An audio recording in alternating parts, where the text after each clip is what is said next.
Christians ని ఎందుకు గొర్రెలని పిలుస్తున్నారు? క్రిస్టియన్స్ అంటే గొర్రెల? థ్యాంక్ యూ మమ్మల్ని గొర్రెలుగా పిలుస్తున్నందుకు. అసలు ఎందుకు గొర్రెలుగా పిలుస్తున్నారో తెలిస్తే షాక్ అవుతారు.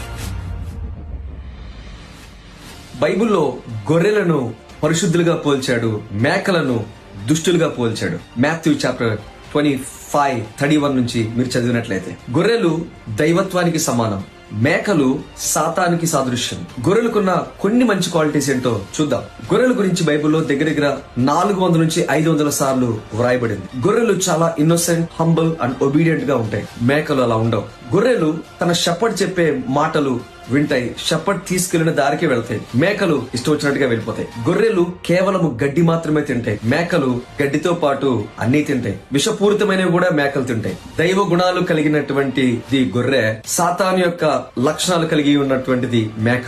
గొర్రెలు పరలోకానికి వెళ్తాయి, మేకలు నరకానికి వెళ్తాయి. థ్యాంక్స్ మమ్మల్ని అందరినీ కూడా గొర్రెలని పిలుస్తున్నందుకు. సో కాబట్టి ఇంకా lamb of God and goat is a sign of Satan part 2 లో చూద్దాం.